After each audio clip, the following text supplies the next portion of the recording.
All right, so big stories in this video, starting with number one. President Trump just announced a $12 billion aid package to the agricultural sector. Two, MSDNC is running a fake news story saying Kristi Noem may be out next month. And three, Jasmine Crockett just announced that she'll be running for the Senate. Before we get started, make sure you like this video, share this video, leave a comment down below, and don't forget to subscribe. Let's start here.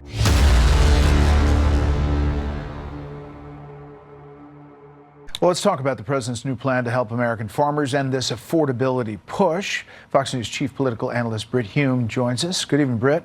You know, Brit, this farm aid package totals $12 billion, up to $11 billion in on-time payments to crop farmers under the Farmer Bridge Assistance Program. Remaining is reserved for additional crops not covered in the program. Assistance expected no later than the end of February 26. And you see crop prices, as you look at the different prices, they've taken a hit. If you look at the chart, as the tariff process has gone forward. No doubt the tariffs are a factor in this, Brett. There's no getting around that.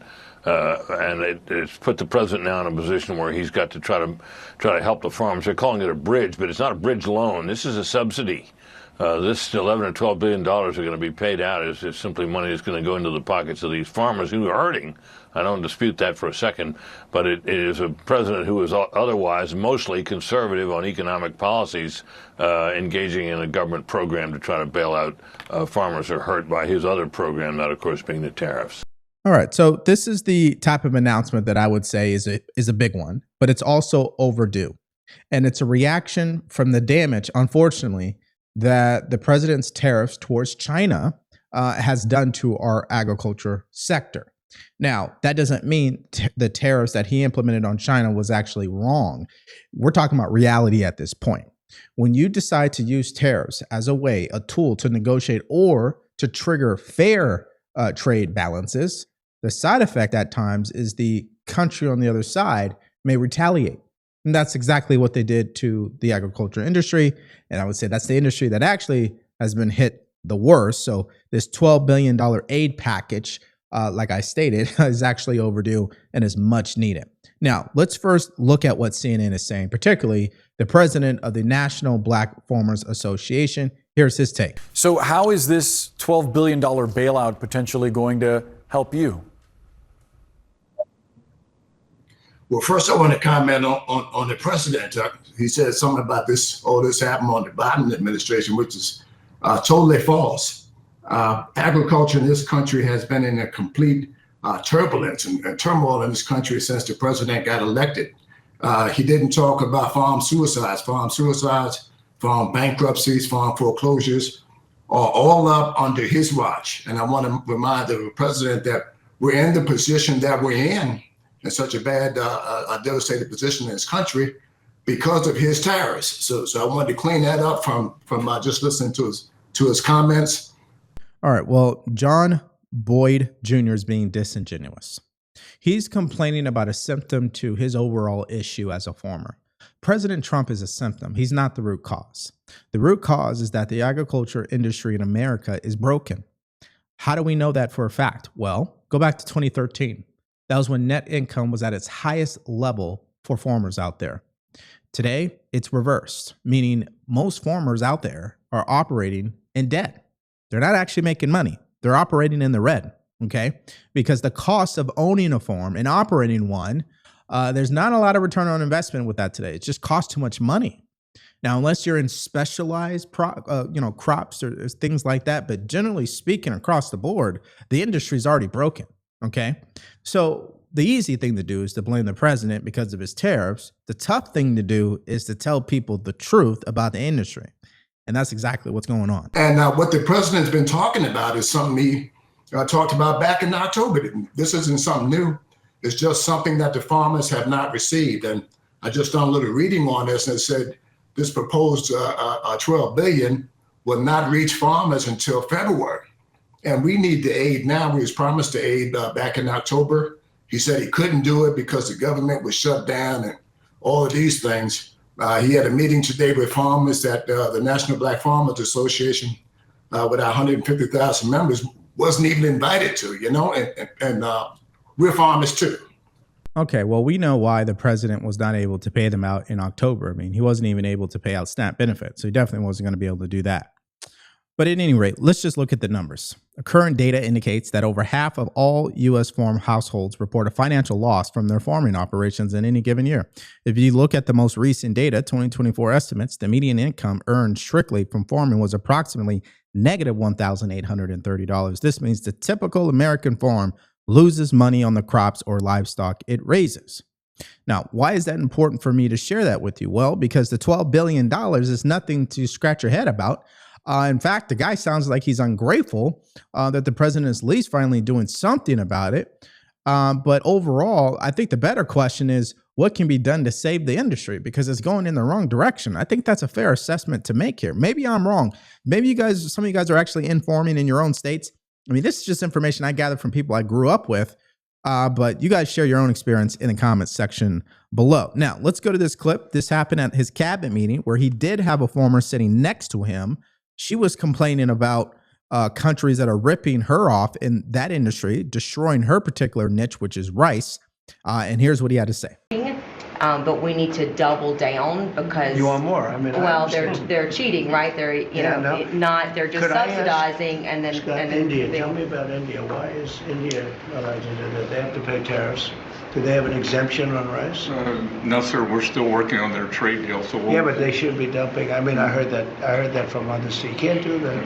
There's a WTO case against India now. Give me the countries, if you could. Go ahead. India. Who else? So India. Mark it down. Which is good. Yes, sir. India, Thailand, China into Puerto Rico, not into the continental U.S., but into Puerto Rico. Those are the main culprits. So Puerto Rico used to do a lot of business, and now you're 100%. Puerto Rico was U.S. based. All right. And so easy to settle. Okay. But there's others too, and I can get you a full list. Get me a full list. Yeah. Of course I can. All right. So. Go ahead. So truly, this is a national security issue. I think you put it just perfectly.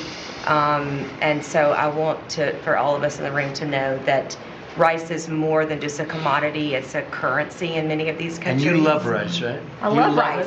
Yes, I'm going to get you to love rice too. The next time you're not going to have a button for a Coke, you're going to have a button for a rice.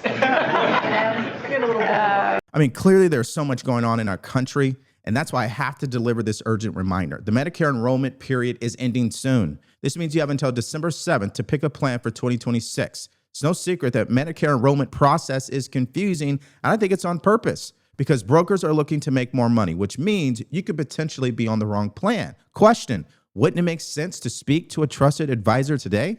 That's why I recommend you call Chapter. They're the only advisors that will compare every nationwide plan to make sure that you choose the right one. And they are results driven. They save people $1,100 a year. If you look in the comments section, you'll see that people are already thanking me for directing them to Chapter. They will help you. And the best part is their service is completely free and it only takes 20 minutes. And by the way, if you're already on a Medicare plan, they can look at it and make sure that it's good. And if it's not, they'll help you switch. So don't gamble with your Medicare coverage today. Call Chapter at 323-431-5200. Understand it's peak season, so you're going to want to call them first thing in the morning. That number again is 323-431-5200. Speak to a trusted advisor today. All right, so this is a great example of some of the things that represents why the president isn't perfect. He can't do everything perfectly, okay? I think that's the fact of the matter here. That's what the results show.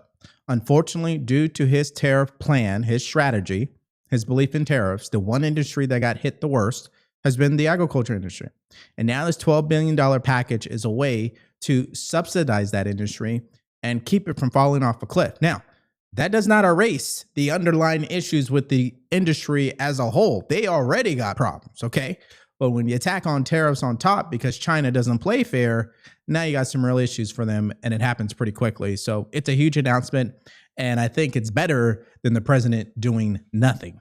So that takes us to our next story here. Which has to do with Kristi Noem. Rumors are flying around that she's going to be out next month. Now, this sounds, if you think about it, kind of similar to what they had to say about Kash Patel just 3 weeks ago. So let's just chalk this up to fake news, but we'll talk about it anyway. Listen to it for yourself. One of President Trump's cabinet members is reportedly on, quote, thin ice. 4 sources telling MS Now that the president is considering removing Kristi Noem as DHS secretary as early as next month. Let's bring back MS Now White House reporter Jake Traylor. Jake, what more are you learning?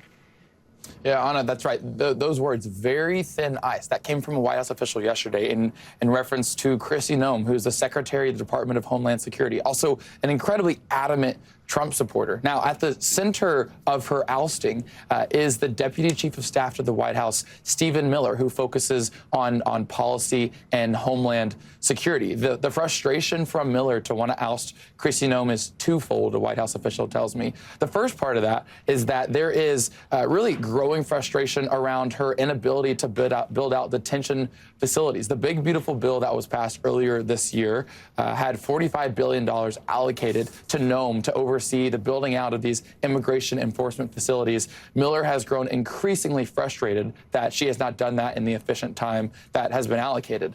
Secondly, there have been multiple governors, this White House official tells me, that have called Donald Trump personally to complain about Noem, saying that she is not being efficient with FEMA resources, disaster relief funds to these states. So really a twofold frustration that Miller personally has with Kristi Noem. And the White House official that I spoke with said that the decision is not actually fully finalized in terms of her ousting. So there is potential that she maybe sticks around. They caveated with that. Okay, so we played this game when it comes to sources. And if you guys haven't caught on by now, it is an effective strategy if you're trying to frame a narrative and also force the administration to make a decision that maybe they were not ready to make as of yet. You know, if you really think about it, the president may not even thinking about letting her go. But if everybody starts talking about it, you got a couple of disgruntled folks in the administration, it might be something that he has to respond to. Now, I'm still of the belief today that he's not getting rid of anybody. I don't think he's going to do what he did in his first administration. He doesn't want to get rid of anybody. That is a distraction. Not unless he's forced to. I haven't seen anything from her to suggest the idea that she needs to be removed. Now, we saw what happened to Mike Waltz, which I think he shouldn't even have become an ambassador, but I understand what the president did there. Hey, we're going to kick you loose, but we're not going to leave you out to dry. We'll send you somewhere else. I get that. But talking about Kristi Noem being removed, I think that's more of, again, pushing narratives and not necessarily the truth. And whatever they can do to get clicks and attention, I think that's where MSDNC was going with that. Now, let's hear from Newsmax, because I think they had kind of a similar perspective that I did. Take a listen. It seems to me this could be more a couple of, some disgruntled folks in that agency trying to sow some seeds of that would lead to Noem exiting, being upset with Corey Lewandowski. But Corey Lewandowski is obviously a longtime Trump soldier. I don't see Corey Lewandowski as the likely cause for Kristi Noem to be booted out of there. So I would expect that this would pass, and this might be sort of an attempted coup, you might say, by some career staffers at Homeland Security. Yeah, and so that is the polar opposite. I mean, you guys let me know in the comment section, what do you think the chances are that Kash Patel is going to be out? Give me your rating on that on a scale of 1 to 10. 10 being extremely likely, guaranteed to happen. 1, not even remotely close to happening, 0.01% chance. So give me your rating, 1 to 10, okay, for Kash Patel. Also give me your rating for Kristi Noem. Just those two people in the comment section below, all right? Both of those, I give Kash Patel a 2. I give Kristi Noem, if I want to really entertain the story, maybe a 4 at most, maybe. The FEMA idea, that is a little concerning, but that's what they're saying. I've not seen any actual official reports on that. So that's what my answers are. Now, since we're talking about the cabinet, we might as well go to Pete Hegseth, because the president was asked about him during this meeting today. And here's what he said. Take a listen. Mr. President, you said that you would have Mr. President, you said you would have no problem with releasing the full video of that strike on September 2nd off the coast of Venezuela. Secretary Hegseth now says. You said that. I didn't say that. This is ABC fake news. You said that you would have no problem releasing the full bit. Okay, well, Secretary Hegseth. No, whatever Hegseth wants to do is okay with me. He now says it's under review. Are you ordering the secretary to release that full video? Whatever he decides is okay with me. So every boat we knock out of the water, every boat, we save 25,000 American lives. That was a boat loaded up with drugs. I saw the video. They were trying to turn the boat back to where it could float. And we didn't want to see that, because that boat was loaded up with drugs just like everything else. But every boat we shoot down, and I don't know if you know, we're 92 or 94% down in drugs coming in by the sea. And we're trying to find who are the 6%. because I don't know, people aren't liking to drive boats right now loaded up with drugs. But every single, think of that, every single boat we shoot out, on average, we save 25,000 American lives. Do you feel okay about that, Court? Keep us safe. Okay. I know my man. What about you, Bill? Are you okay with that? I'm totally fine with Are that. you committed to releasing the full video? Didn't I just tell you that? You said that it was You're up the to most Secretary Hicks. obnoxious reporter in the whole place.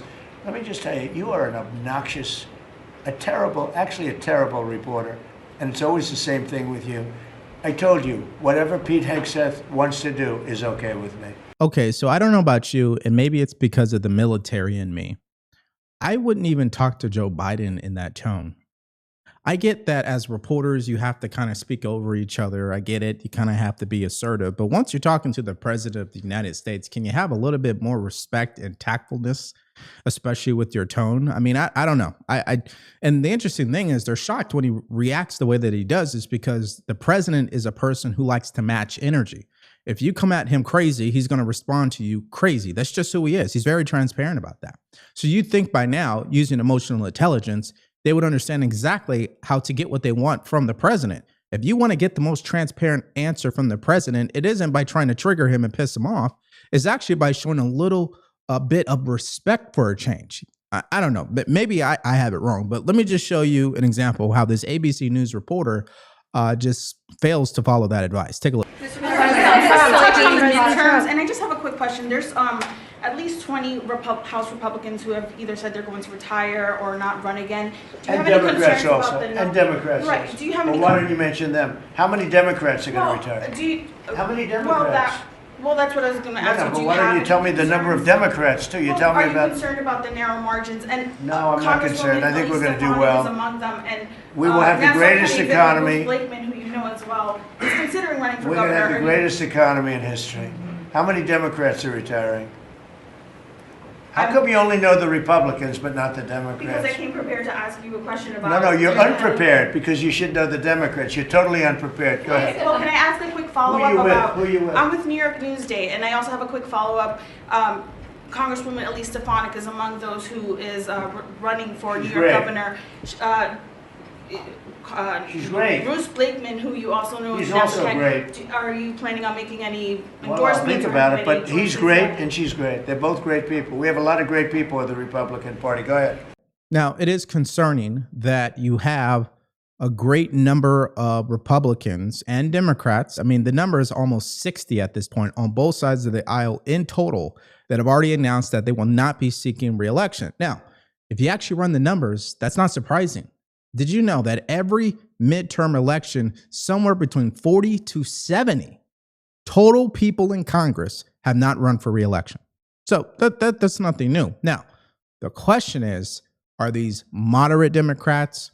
Which Republicans are they exactly? Where are they? In which state? I think that is worthy of actually running down and figuring out, will there be a net positive or net negative there? And I think only time will tell, especially once we get to next year and we find out who officially is going to be retiring and who officially will not be running for re-election. But I think that question is premature. All right, but this next announcement is not premature because Jasmine Crockett has officially filed to run for the Senate for the state of Texas in this upcoming election. Hear this announcement. Welcome back. Christmas came early, and I'm sorry, this is probably not good for our national political conversation, and should it work out, this would be awful for the state of Texas. But as someone who speaks to you on a daily basis and needs some levity from time to time, it's like opening a Christmas present. So let us celebrate today. Jasmine Crockett has filed paperwork to run for Senate in Texas. I'll repeat that just in case you didn't believe me the first time. Jasmine Crockett has filed paperwork to run for Senate in Texas, and she might be the front runner among Democrats. We expect a formal announcement from her in the next hour. Now, this comes days after the Supreme Court signed off on a new congressional map that would have created 5 more right-leaning House districts across the state, and it would have really written Jasmine Crockett out of her inability to serve in the United States Congress.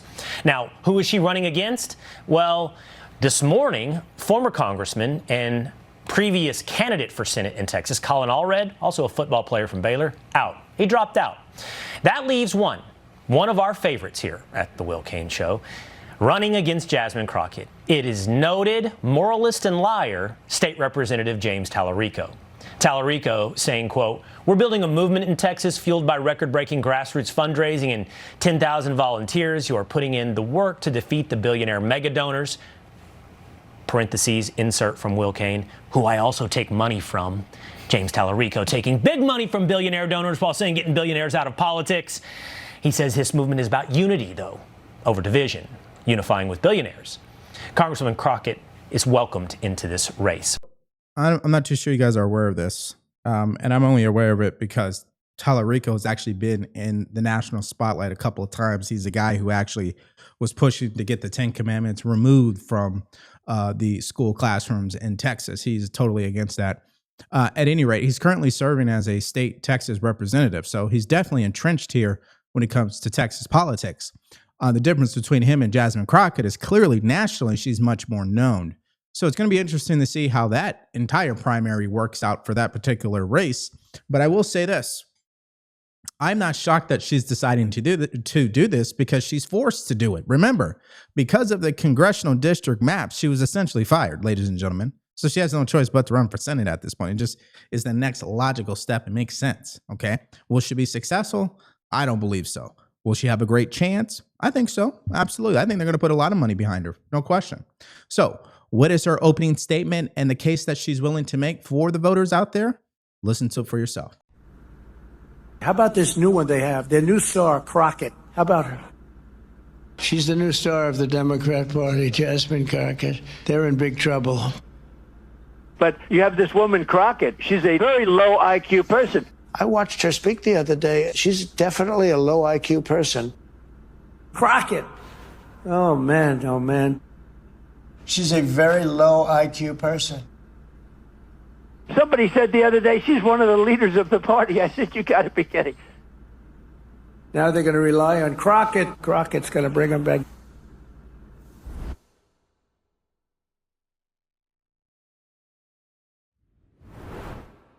All right. Now, she's currently going live to make this announcement officially in public in front of a camera.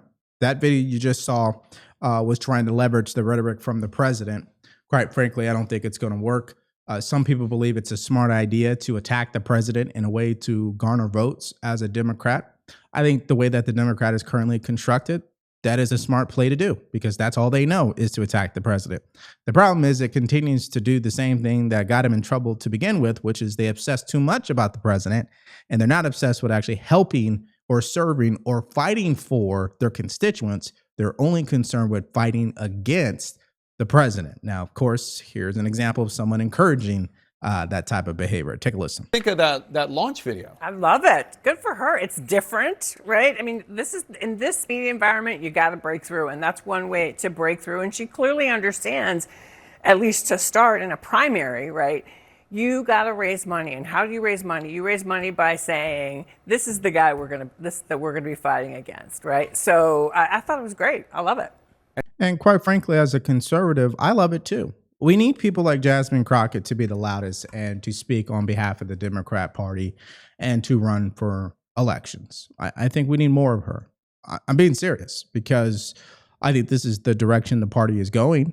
I think even after Zohran Mamdani won and Katie Wilson won, they still can't speak like those two. Isn't that interesting? After they can see the firsthand results in speaking about affordability and relating to the actual voter and meeting them where they're at, they still can't do it nationally. They still can't have a unified message based on that. No, their message still today predominantly is about the president. So please run her for your elections. All right. Why don't I get you guys' reaction in the comment section below to these particular stories? One, starting with this $12 billion aid package to the agriculture sector. I told you guys to be objectively fair. I don't think they have actually benefited from these tariffs whatsoever. I think they've been hurt the worst. And I don't think the president meant to do that directly to them. I just think that is the side effect of when you're using tariffs as a weapon and you're dealing with someone like China who clearly doesn't play fair. Okay, that's just the reality to it. Also, what do you guys make of the rumor, the fake news story regarding Secretary Kristi Noem and the idea that she's going to be fired, and then give me your reaction about Jasmine Crockett running for the Senate? Just give me all your thoughts and everything you got in the comment section below. Okay, let's go to our next video. So the Charlotte mayor has suffered a major setback. This comes after a second stabbing on the light rail has occurred in Charlotte, once again at the hands of an illegal immigrant. And we also have more reaction from Ilhan Omar, where she continues to humiliate herself. So if you guys missed out on both those stories and more, all you have to do is click on that video because it's coming up right now.